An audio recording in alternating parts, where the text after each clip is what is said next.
நீங்கள் கேள்வி கேட்குறது வந்து எப்படின்னா என்ன அவங்ககிட்ட கூட்டு போய் சண்டை போட்டு விடுற மாதிரி இருக்குது. இந்த மூட்டி விடுற வேலைலாம் வேணாம்.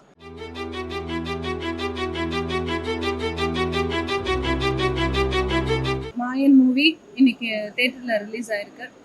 After 5 years of hurdles and struggles அப்படின்னு சொல்லலாம். இந்த படத்தில் நான் வில்லியாக பண்ணியிருக்கேன். படத்தை தேட்டரில் வந்து பாருங்கள். கண்டிப்பாக வந்து இந்த எக்ஸ்பீரியன்ஸ் ரொம்ப புதுசாக இருக்கும். யூஷுவல் லவ் ஸ்டோரி அந்த மாதிரி இல்லாமல் ஒரு புதுவிதமான ஒரு ட்ரை இது. கண்டிப்பாக எல்லாரும் தேட்டரில் வந்து பாருங்கள். Please support and make Maayan a great victory. Thank you. தேட்டரில் ரெஸ்பான்ஸ் ரொம்ப நல்லாயிருக்கு. தேட்டர் கம்ப்ளீட்லி நல்ல ஒரு எனர்ஜெட்டிக்காக பார்த்தாங்க. எங்கேயுமே ஃப்ளா இல்லை, ஒரு ஃப்ளாலெஸ் மூவின்னு சொல்லலாம். அண்ட் விஎஃப்எக்ஸ் ஒர்க்லாம் ரொம்ப பிரமாதமாக இருந்தது. ஈவன் குழந்தைங்களே வந்துட்டு அடுத்தடுத்து என்னன்னு கேட்குற மாதிரி, ஓ உலகம் அழிய போதா, அடுத்து இதான் நடக்க போதா, நம்ம எல்லாரும் இதான் நடந்துட்டுருக்கு அப்படின்ற மாதிரி குழந்தைங்களுக்கே ஒரு ஆர்வம் இருந்தது. ஸோ அந்த மாதிரி படம் வந்து ரொம்ப நல்லா வந்திருக்கு. ஹீரோ வினோத் மோகன் ரொம்ப நல்லா பண்ணியிருக்காரு.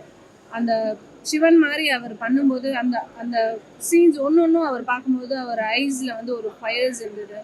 ஸோ அதை சொல்லும் போதே நமக்குலாம் கூஸ் பம்ப்ஸ் வரும். அந்த மாதிரி ஒரு மொமெண்ட் இது. Please support Mayan. Please watch in theatres. Thank you.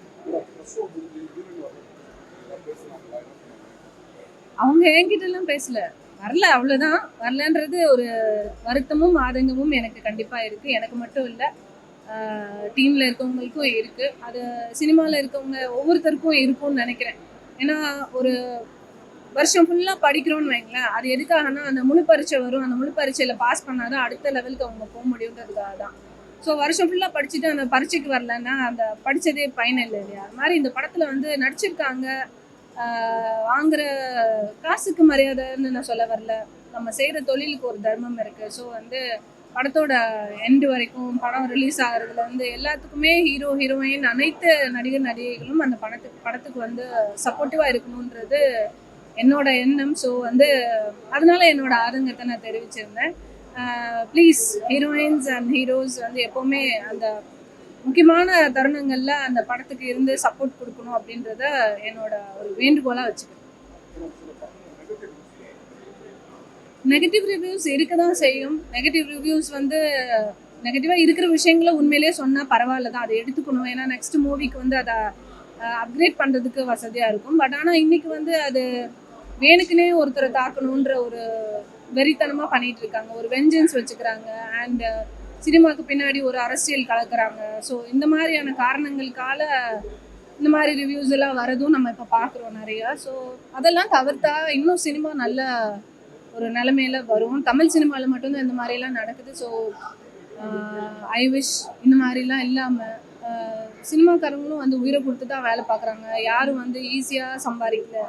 ஒவ்வொருத்தரும் கொடை பிடிக்கிறவங்கல இருந்து, தெர்மாக்கோல் பிடிக்கிறவங்கல இருந்து, லைட் பிடிக்கிறவங்கல இருந்து ஒவ்வொருத்தரும் they are working hard. Day and night work பண்ணுற சினிமாக்காரங்களோட வழி வந்து இன்னொரு சினிமாக்காரனுக்கு தான் தெரியும்.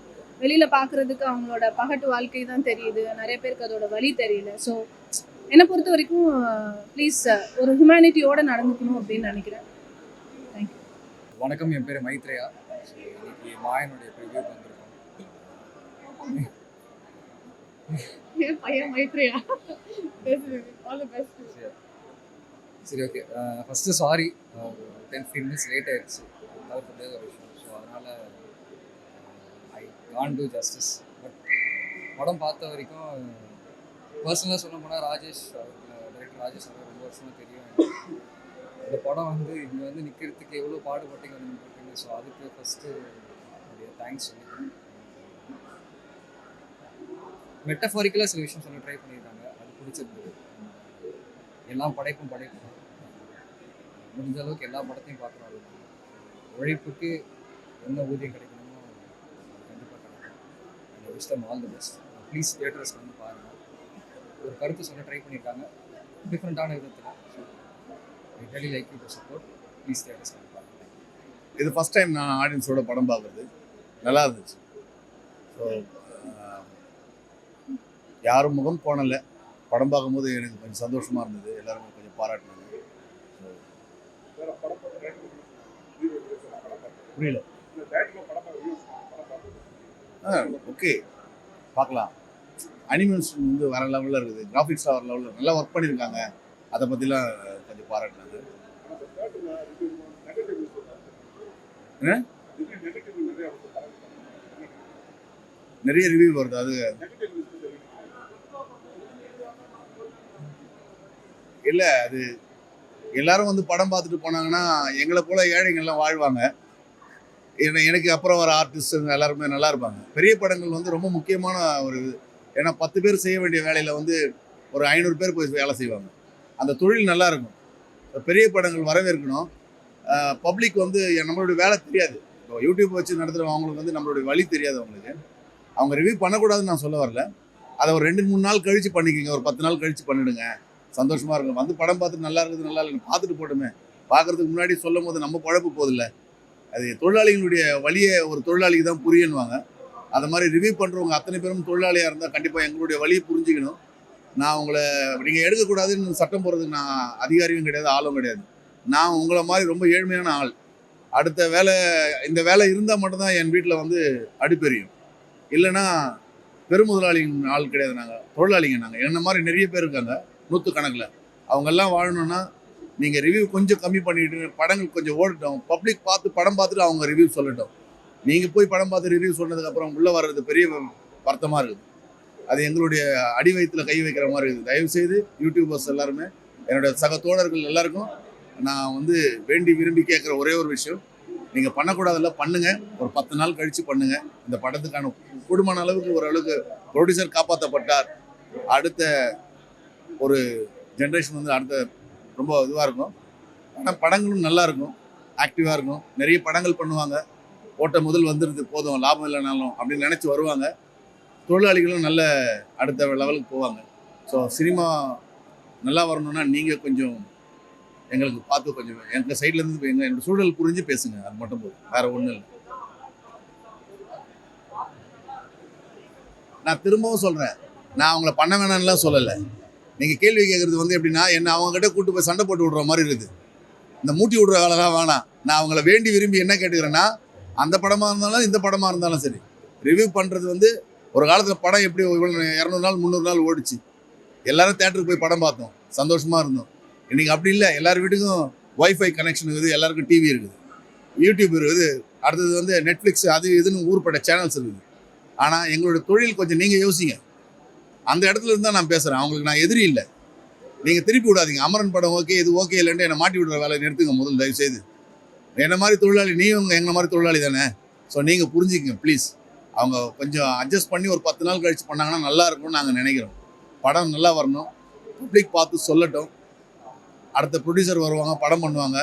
நிறைய புதிய தலைமுறையெல்லாம் காத்திருக்காங்க பெரிய பெரிய படம் பண்ண.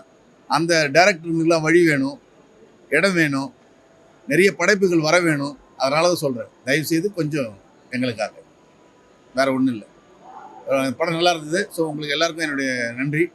தயவு செய்து என்னை மட்டும் காப்பாற்றுங்க. தேங்க்யூ. Thank you sir. மாயன் 5 வருஷம் உழைப்பு, 2000 பேர் ஒரு எஃபர்ட் போட்டிருக்கோம் அந்த படத்தில். இன்னைக்கு பல வருஷம் படத்தை வந்து பண்ணியிருக்கோம், காமிச்சிருக்காங்க. ஸோ ஆடியன்ஸாக படத்தை பார்த்தேன். ரெஸ்பான்ஸ் பயங்கரமாக இருந்துச்சு. ஐ டென்ட் எக்ஸ்பெக்ட் திஸ். இந்த மாதிரி ரெஸ்பான்ஸ் கிடைக்க நான் உண்மையாக பிளெஸிங். ஏன்னா இது வந்து என்னோடய ஃபர்ஸ்ட் கோலிவுட் ஃபில்ம். இந்த மாதிரி படம் நான் செஞ்சது இல்லை. அண்ட் இது ஒரு பிரசாதம் நான் நினைப்பேன். அண்ட் இந்த படம் வந்து ஒரு டிஃப்ரெண்ட் ஜான்ர படம். இதை வந்து நீங்கள் ஸ்பெசிஃபிக்காக எந்த ஜானை நீங்கள் சொல்ல முடியாது. ஏன்னா இது மித்தாலஜி இருக்குது, ஃபேண்டசிக்கு எல்லாமே இருக்குது. அண்ட் திஸ் இஸ் ஒரு இது 5 வருஷம் உழைப்பு. இது நிச்சயமாக வந்து ஒரு ஒரு ஒரு நிச்சயமாக எல்லா பேருக்கு ஒரு படம் வந்து எல்லா பேருக்கு பிடிக்கும். அது எல்லாமே எல்லா பேருக்கு சிந்திக்க வைப்பாங்க இந்த படத்தை. And this is a great effort from us. And நான் ஆடியன்ஸாக பார்க்கும்போது I love the audience reaction. And அந்த மாதிரி கேட்டாட்கள் நான் வந்து பார்த்துருல. And thank you so much. And படத்தை நீங்கள் போய் பாருங்கள், உங்களுக்கு பிடிக்கும் நம்புகிறேன். Love you guys all. Thank you very much. Hi, எல்லாருக்கும் வணக்கம். ஸ்ரீரஞ்சனி பேசுகிறேன். First of all 3 cheers to director Rajesh. இந்த படம் மாயன் வந்து பெரிய சேலஞ்சாக அமைஞ்சிச்சு அவருக்கு முன்னாடி. ஸோ ஃப்ரம் 2018 அவர் கூட ஒரு ஒரு ஃப்ரெண்டாக கூடவே நான் ட்ராவல் பண்ணியிருக்கேன். so much of CG work in this film, there's so much of the obstacles அவர் ஃபேஸ் பண்ண நிலைமை வந்தது. And specially this pandemic time வந்து ரொம்ப சேலஞ்சிங்காக போயிடுச்சு. I think one of the most difficult films in this much of a budget to have been finished by him. So hats off to the whole team, the cast crew, visual effects, the CG work, music by Jones Rupert. The whole team has done an amazing job. I wish the team all the very best. And எல்லாரும் தியேட்டர்ஸ்க்கு வந்து இந்த படம் பாருங்க. And there's a big message in it. வந்து இந்த படம் பார்த்து every director has a big creative side to them. நீங்கள் வந்து பாருங்க and enjoy பண்ணுங்க. All the very best, Mayan team. Thank you. வணக்கம். நான் மாயன் படத்துடைய இயக்குனர் ராஜேஷ் கண்ணன். படத்தை மக்களோட உட்காந்து பார்க்குற முதல் எக்ஸைட்மெண்ட் இன்றைக்கி ரிலீஸ் ஷோ, இன்றைக்கி செலிபிரிட்டி ஷோ ப்ளஸ் மக்களோட பப்ளிக்கோட உட்காந்து படம் பார்த்தேன். ஒரு அது வேறு லெவல் எக்ஸ்பீரியன்ஸ். ஏன்னா ஒரு 5 வருஷம் உழைப்பு மக்களை முன்னாடி கொண்டு வந்து அதை டிஸ்பிளே பண்ணுறோம். அதை பண்ணும்போது அவங்க எப்படி என்ஜாய் பண்ணுறாங்க, அவங்க எப்படி படத்தை வந்து ரொம்ப ரசித்து பார்க்குறாங்க, ரொம்ப டீப்பாக போய் பார்க்குறாங்க. இது வந்து நம்மளோட இந்த ஒரு சின்ன எக்ஸைட்மெண்ட்டுக்காக நம்ம இவ்வளோ உழைப்பு போடுறது. ஒரு நல்ல ரெஸ்பான்ஸ், ஒரு ரியல் ஹாப்பினஸ். என் டீம் மொத்தமாக for all my technicians, my editor, my music director, my cameraman, என்னுடைய கோரியோகிராஃபர் ஆகட்டும், என்னுடைய ஸ்டண்ட் டைரக்டர், ஸோ எல்லாத்துடைய ஆடியோ இன்ஜினியர், என்னுடைய D artist and graphics team. ஏன்னா இந்த படத்தோட முதுகெலும்பே அவங்க தான், கிராஃபிக்ஸ் டீம். சரி, இந்த படத்தோட டோட்டல் ஐடியானா நிறைய விஷயங்களை உள்ளே வச்சுட்டோம். நிறைய விஷயங்கள் இருக்குது. ஒரு ஸ்கிரிப்டில் வந்து மேபி ஒரு சின்ன லைன் எடுத்து ஒரு ஸ்கிரிப்டாக பண்ணுறது வேறு விஷயம். But there is too much to C. Sometime என்ன ஆகுனா இவ்வளோ விஷயங்கள் சொல்லியிருக்காங்க. ஏன்னா இப்போ எனக்கு எம்எஸ் பாஸ்கர் சார் சினிமாட்டோகிராஃபர் இப்போ பார்த்து ராஜேஷ் நிறைய விஷயங்கள் சொல்லியிருக்காது, 4 படமாக எடுத்துருக்கலாம் அப்படின்னு. ஸோ பட் எனக்கு என்னென்னா இந்த கதை, இந்த களத்தில் இவ்வளோ விஷயங்கள் நம்மகிட்ட இருக்குது, எல்லாத்தையும் சொல்லிடணுங்கிறது தான் நோக்கம். அதுக்காக தான் எல்லாத்தையும் சொன்னது.